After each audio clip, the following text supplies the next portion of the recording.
Hello students, last class में हमने discuss किया था साइक्लोएल्केन का नोमेनक्लेचर और उसमें लास्ट जो रूल्स हमने पढ़ा था वो था बाईसाइक्लो कंपाउंड्स की नोमेनक्लेचर। और उसके बाद हम उसमें कुछ आपके लिए कुछ एग्जांपल्स दे के गए थे जिसमें आपका एक प्रैक्टिस वर्क था। तो आज चेक करते हैं उनकी नेमिंग और आप भी चेक कीजिए कि क्या आपने जो नेमिंग की है वो करेक्ट है या नहीं है। ठीक है, तो यहाँ से अगर अपन बात करते हैं तो बाईसाइक्लो के लिए अपन को रूल्स पता है। सबसे पहले लार्जर रिंग की तरफ जाते हैं, उसके बाद स्मॉलर रिंग में।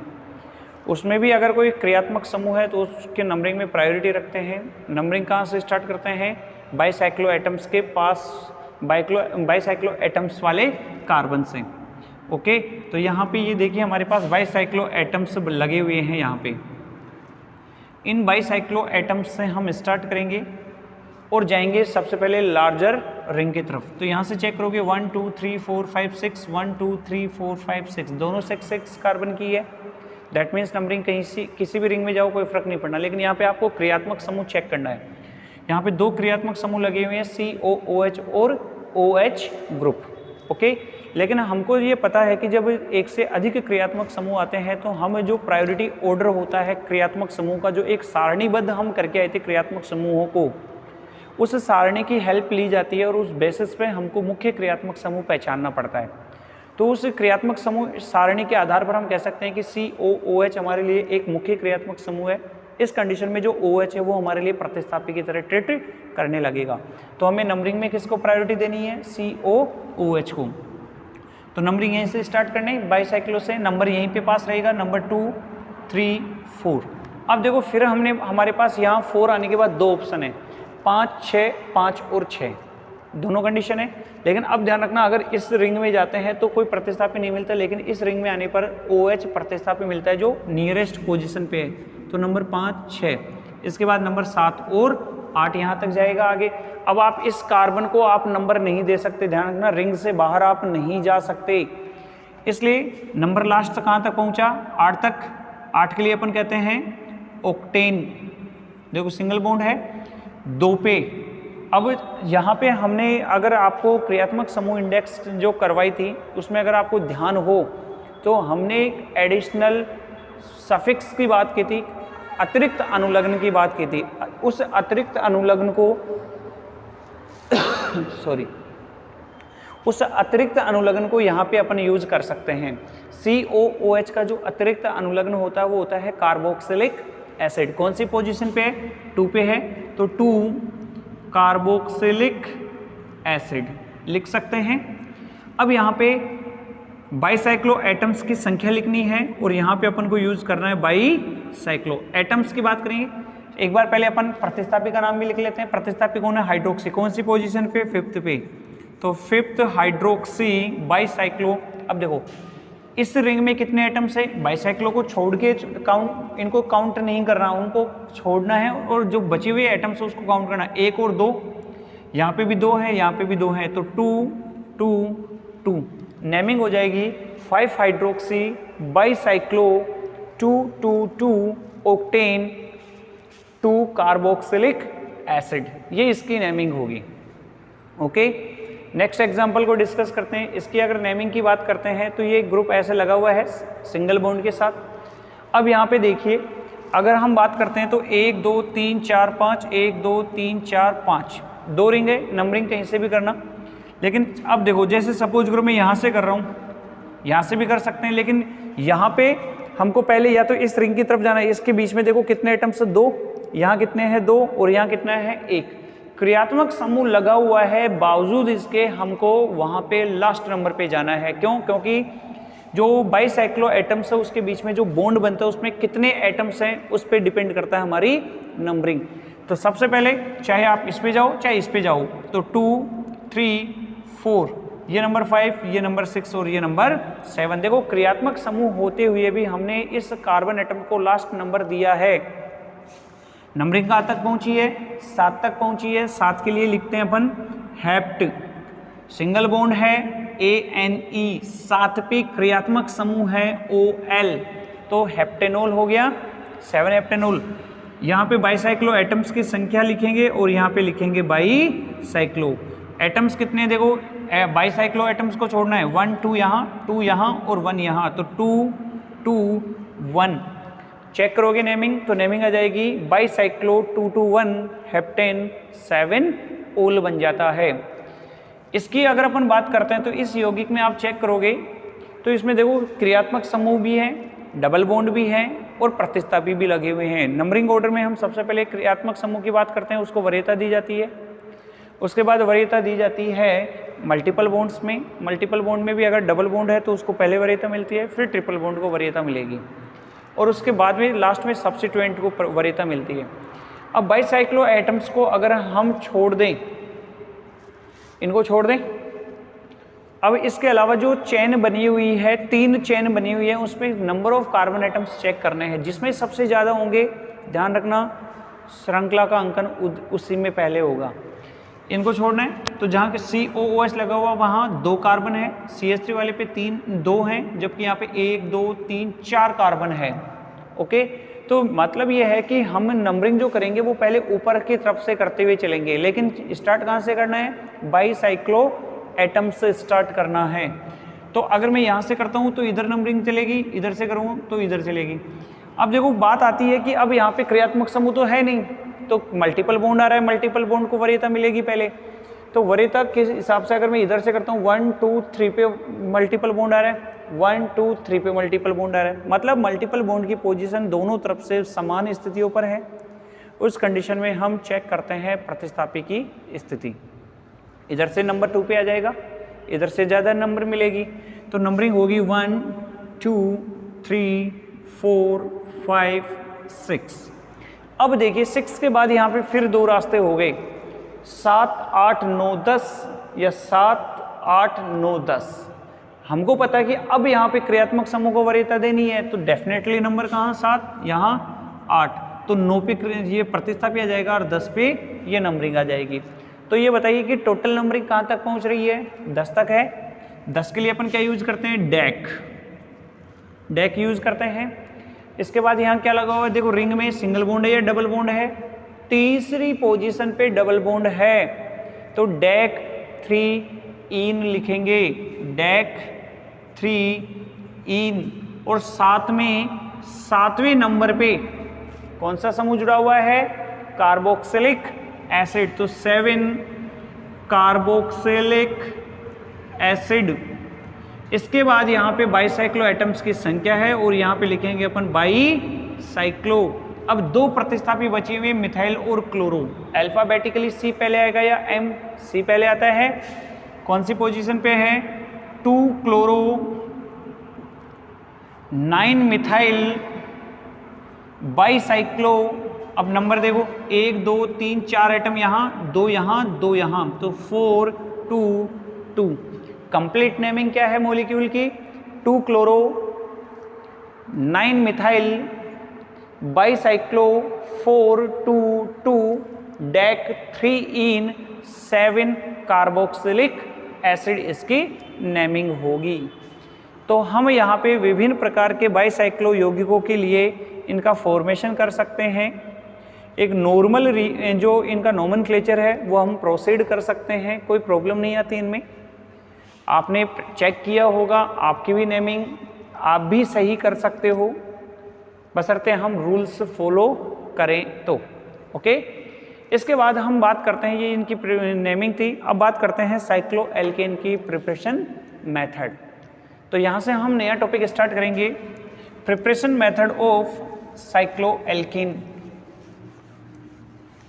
Preparation method of cycloalkane, cycloalkane बनाने की विधियां।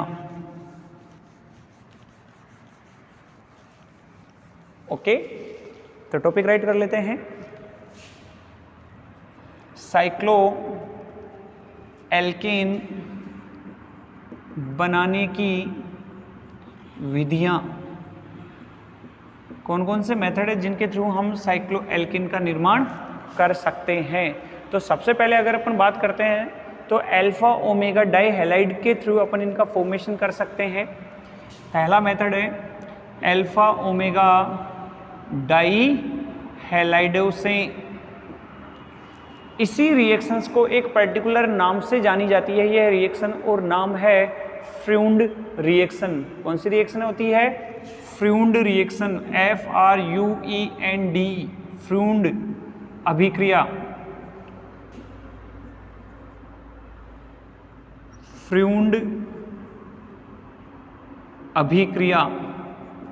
अब देखो अल्फा ओमेगा डाइहैलाइड होते क्या है? अल्फा ओमेगा डाइहैलाइड वे स्पीसीज होती है जिसमें कम से कम 3 कार्बन की श्रृंखला हो और जो हैलोजन है वो दोनों कहाँ जुड़े हुए हो? टर्मिनल कार्बन्स पर जुड़े हुए हों, लास्ट वाले कार्बन एंड्स पर जुड़े हुए हों। ओके, तो यहाँ से अगर हम बात करते हैं तो CH2 एंड CH2, इस पे हैलोजन और इस पे हैलोजन जोड़ दें, अल्फा ओमेगा डाइहैलाइड होते हैं। इसकी अभिक्रिया यदि जिंक के साथ करवाई जाती है तो यहाँ से ZnX2 बाहर निकलता है और यहाँ से एक बॉन्ड फॉर्मेशन कर लेता है और ये स्पीसीज बन जाती है CH2 एंड CH2। इसको बोलते हैं साइक्लोपेंटेन का निर्माण कर लेते हैं। ये क्या बन जाएंगे? साइक्लोपेंटेन। अब यहाँ पे हम कोई भी उत्पाद है वो इस अभिक्रिया के द्वारा बना सकते हैं, कोई भी उत्पाद हम बना सकते हैं। यहाँ पे अपन को क्या करना पड़ेगा? n की वैल्यू फिक्स करनी पड़ेगी। तो इसको हम लिख सकते हैं CH2 का whole n CH2x plus Zn। अभिक्रिया प्रोसीड होती है, सेम पैटर्न माइनस ZnX2 और प्रोडक्ट बनाता है CH2 का होल n CH2 और ये इस तरह से कोई भी प्रोडक्ट अपन यहाँ से इनका निर्माण कर सकते हैं, क्योंकि यहाँ पे n की वैल्यू हम कितनी भी बढ़ा सकते हैं। n की वैल्यू बढ़ाओगे तो मान भी चेंज होते जाएंगे। तो यहाँ से हम किसी भी प्रकार के यौगिक का फॉर्मेशन कर सकते हैं। यहाँ पे n की वैल्यू जैसे अपन आपको ब्यूटेन बनाना हो तो n की वैल्यू 2 रखनी पड़ेगी, पेंटेन बनाना, साइक्लोपेंटेन बनाना 3 रखनी पड़ेगी। अगर साइक्लोडेकेन बनाना है तो यहाँ n की वैल्यू 8 रखनी पड़ेगी। ठीक है, तो इस तरह से हम विभिन्न प्रकार के यौगिकों का निर्माण कर सकते हैं इससे फ्लूइड अभिक्रिया द्वारा, जिसको हम कह सकते हैं अल्फा ओमेगा डाइहैलाइड। ओके, इसके बाद नेक्स्ट रिएक्शन की बात करते हैं। एक नई रिएक्शन विस्लीसेनस अभिक्रिया। सेकंड जो प्रिपरेशन मेथड है वो कौन सी है? विस्लीसेनस। नेक्स्ट रिएक्शन यहाँ पे अपन मेंशन करेंगे, नंबर 2 है विस्लीसेनस अभिक्रिया। विस्लीसेनस अभिक्रिया एक्चुअल में होती है कि जो एसिड होते हैं, डाइकार्बोक्सिलिक अम्ल होते हैं, उनके कैल्शियम लवण होते हैं। तो यहाँ पे एक विशेष प्रकार की अगर अभिक्रिया की अपन बात करते हैं जो एक साइक्लिक फॉर्म में जुड़े हुए हो, एक जो डाइकार्बोक्सिलिक अम्ल होते हैं उसके लवण होते हैं। जैसे अपन अगर एडिपिक अम्ल की बात करते हैं तो एडिपिक अम्ल 6 कार्बन का द्विकार्बोक्सिलिक अम्ल होता है। जैसे अगर अपन बात करते हैं CH2 COOH CH2 इसको कहा जाता है एडिपिक अम्ल, एडिपिक एसिड है ये। इस एडिपिक अम्ल का कैल्शियम लवण बनाते हैं अपन। कैल्शियम लवण करोगे तो अम्ल की अभिक्रिया किससे करवाते हैं? क्षार के साथ अगर करवाते हैं तो क्या बन जाएंगे? एसिड बेस से जल का निष्कासन और क्या बन जाएंगे? लवण बन जाते हैं। तो इससे बनाते हैं अपन CH2 C double bond O CH2 C double bond O और ये कैल्शियम स्पीसीज। ओके, इसको अपन कहते हैं कैल्शियम एडिपेट। एडिपेट कह दें, सोडियम कैल्शियम एडिपेट।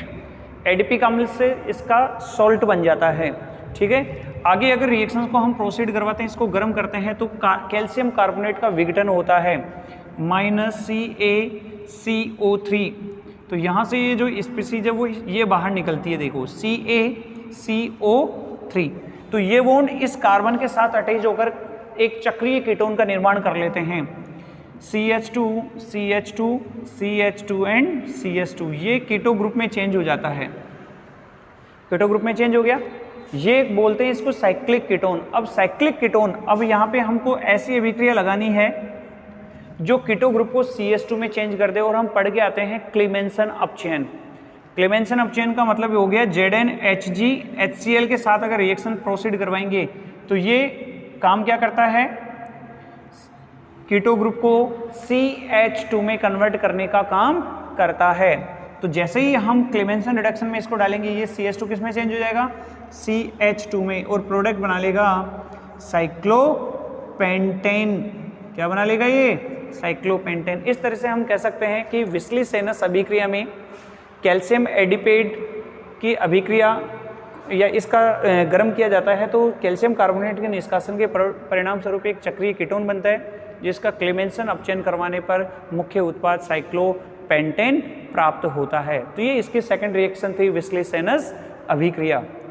अब बात करते हैं नेक्स्ट रिएक्शंस के लिए। तो नेक्स्ट रिएक्शन होती है जो उत्प्रेरकीय हाइड्रोजनीकरण अभिक्रिया की बात अपन करते हैं, जिससे असंतृप्त जो यौगिक होते हैं, असंतृप्त जो चक्रीय यौगिक होते हैं, उनसे हम संतृप्त चक्रीय यौगिकों का निर्माण कर लेते हैं।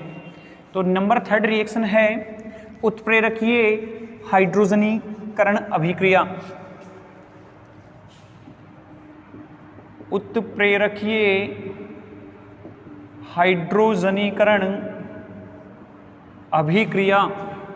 अब इसमें विशेष प्रकार की अभिक्रिया देखो, जैसे हम बेंजीन की बात करते हैं तो बेंजीन में 3 बॉन्ड होते हैं, 3 डबल बॉन्ड होते हैं। तो इनको रिड्यूस करने के लिए हमको 3 मोल हाइड्रोजन की रिक्वायरमेंट होती है। निकिल, प्लेटिनम या पैलेडियम की उपस्थिति में हम यह अभिक्रिया करवा सकते हैं। किसकी उपस्थिति में करवा सकते हैं, निकिल, प्लेटिनम और पैलेडियम किसी की उपस्थिति में करवाएं। ये इन सभी बॉन्ड को रिड्यूस कर देती है और बना देती है साइक्लोहेक्सेन। क्या बना देती है, साइक्लोहेक्सेन। इसी तरह अगर हम फिनोल की बात करते हैं, OH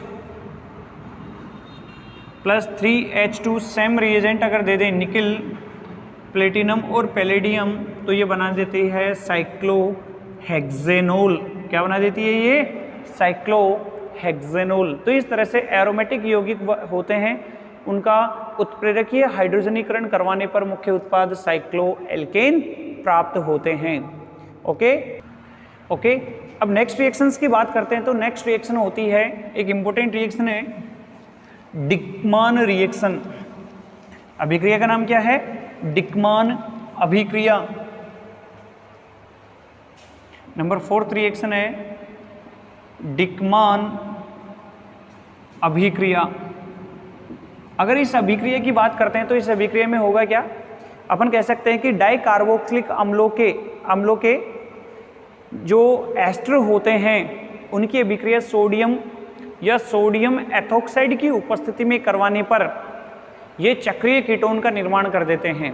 रिपीट कर रहा हूं मैं, डाइकार्बोक्सिलिक अम्लों के एस्टर की अभिक्रिया जब सोडियम या सोडियम एथोक्साइड की उपस्थिति में करवाई जाती है तो ये चक्रीय कीटोन का निर्माण करते हैं, जो क्लेमेंसन अपचयन द्वारा वापस साइक्लिक हाइड्रोकार्बन्स में कन्वर्ट हो जाते हैं, चक्रीय यौगिकों में कन्वर्ट हो जाते हैं, जिन्हें साइक्लोएल्केन कहते हैं। तो यहाँ से अगर रिएक्शंस की बात करें तो CH2 COOET, CH2 COOET, ये डाइकार्बोक्सिलिक अम्लों के एस्टर हैं।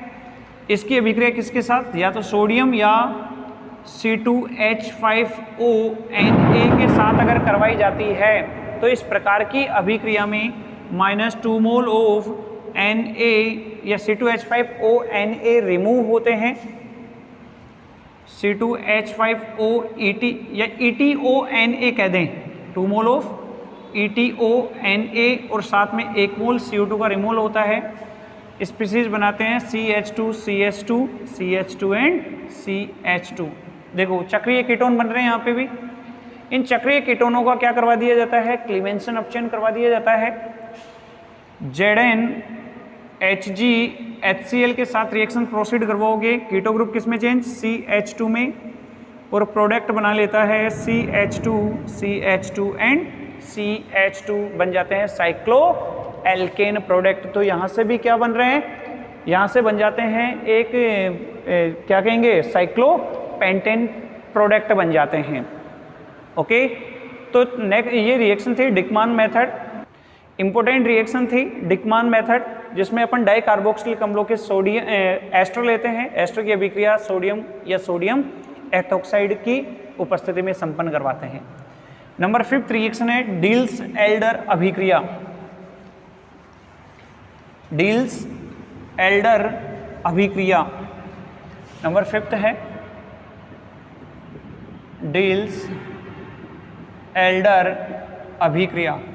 इसमें एक इन होती है, मतलब डबल बॉन्ड होता है, एक इनोफाइल होता है जो इस पर अटैक करता है।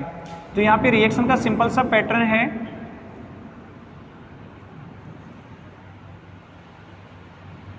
ये तो होती है 1,3 ब्यूटाडाइइन और ये होती है एथीन। 1,3 ब्यूटाडाइइन और ये होती है इथीन। इसकी जब रिएक्शन प्रोसीड करवाते हैं तो ये बॉन्ड यहाँ शिफ्ट होता है, ये इस पर अप्रोच होता है और ये यहाँ अप्रोच होता है।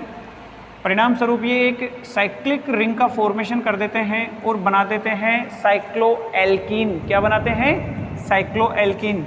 इस साइक्लोएल्कीन का हम अपचयन करवाते हैं निकल, प्लेटिनम या पैलेडियम की उपस्थिति में H के साथ 2 हाइड्रोजन ले सकते हैं, तो यहाँ से रिड्यूस होगा और ये बना देते हैं साइक्लोहेक्सेन। इस तरह की अभिक्रिया को हम प्रोसीड करते हैं डील्स एल्डर अभिक्रिया। कोई सा भी स्पीसीज अपन कह सकते हैं। तो ये तो होता है डाईइन, इसको तो अपन क्या कहते हैं? डाईइन। और इसको कहते हैं अपन इनोफाइल। ये अटैक करता है इस रिएक्शन में। तो इनोफाइल तो कौन बन रहा है? इथीन। और डाईइन कौन बना रहा है? 1,3 ब्यूटाडाईइन। इस तरह से अपन ये रिएक्शंस प्रोसीड करते हैं। इसके बाद नेक्स्ट रिएक्शंस की बात करते हैं। डील्स एल्डर अभिक्रिया नंबर 5 है। नंबर 6 रिएक्शन है थॉर्फ जिगलर अभिक्रिया। अभिक्रिया का नाम क्या है? थोरपे जिगलर अभिक्रिया। थोरपे जिगलर अभिक्रिया। इस अभिक्रिया में देखो रिएक्शंस का अगर पैटर्न को अगर अपन फॉलो करते हैं तो जब किसी एलिफेटिक साइक्लोयौगिक तृतीयक लिथियम ट्राई एल्किल अमीन के साथ रिएक्शन करवाई जाती है तो उस अभिक्रिया में एक इंटरमीडिएट बनता है जिसको अपन इमीन के नाम से जानते हैं। उस इमीन का जल अपघटन करवाने पर वो साइक्लिक कीटोन में चेंज होता है और साइक्लिक कीटोन का अपचयन करवाने पर वह साइक्लोएल्केन में चेंज हो जाते हैं। रिएक्शन को अगर अपन चेक करें तो CH2 यहाँ से मेंशन करें CH2CN इसकी रिएक्शन करवाई जाती है lithium NET try alkyl lithium के साथ ये रिएक्शंस प्रोसीड करवाई जाती है। लिथियम डाई इथाइल अमाइन के साथ ये रिएक्शन प्रोसीड करवाई जाएगी। LiNET क्या है? C2H5 के होल ट्वाइस हैं। इसकी रिएक्शंस करवाई जाएगी तो यहाँ से एक इंटरमीडिएट बनता है जो इमीन बनता है। इमीन होता है कार्बन और नाइट्रोजन के बीच में डायरेक्टली डबल बॉन्ड। तो CH2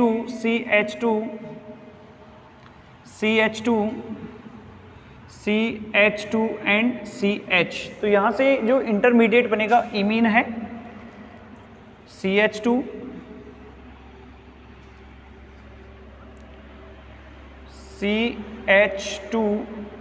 इसको हम चक्रीय यौगिक की फॉर्म में कन्वर्ट करेंगे तो CN और ये चेंज हो जाता है C डबल बॉन्ड N में। इसको अपन बोलेंगे इमीन। 1 2 3 4 5 6 7 कार्बन है। 1 2 3 4 5 6 7 टोटल 7 कार्बन हो रहे हैं। अब इसका जल अपघटन करवाया जाएगा। जल अपघटन करवाने से ये बॉन्ड डिसोसिएट होगा तो CH2 C double bond O CH2 CH और यहाँ CN। इसका क्लेमेंसन रिडक्शन करवाएंगे ZnHG HCl CH2 में चेंज हुआ CH2 CH और यहाँ पे CN। जब इसका हाइड्रोलाइसिस करवाते हैं H2O एसिडिक मीडियम तो ये CN किस में चेंज हो जाएगा? एसिड में। तो CH2 CH2 CH2 CH COOH। इस इसको हम हल्का सा गर्म करते हैं, -CO2 का रिमूवल कर देते हैं और ये बना लेते हैं CH2 CH2 CH2 CH2 CH2 and CH2, cyclohexane product का फॉर्मेशन कर देते हैं। तो रिएक्शन है थोरपे-जिगलर अभिक्रिया। क्या है कि जब किसी एलिफेटिक रिएक्शन चक्रीय यौगिक की अभिक्रिया या एलिफेटिक यौगिक की अभिक्रिया तृतीयक लिथियम डाई एथिल अमाइन के साथ करवाई जाती है तो पहले एक इंटरमीडिएट इमीन बनता है जिसका जल अपघटन करवाने पर चक्रीय कीटोन बनता है। चक्रीय कीटोन का जब आगे हाइड्रोलाइसिस करवाया जाता है तो एक डेरिवेटिव बनता है कार्बोक्सिलिक एसिड डेरिवेटिव, जिसको गर्म करने पर CO2 के निष्कासन के परिणाम स्वरूप मुख्य उत्पाद साइक्लोएल्केन प्राप्त होता है। तो इस तरह से हमने आज जो रिएक्शंस की बात की है वो थी साइक्लोएल्केन के प्रिपरेशन मेथड, यहीं पे कंप्लीट होती है। नेक्स्ट क्लास में हम डिस्कस करेंगे साइक्लोएल्केन की फिजिकल प्रॉपर्टीज साथ में केमिकल रिएक्शन।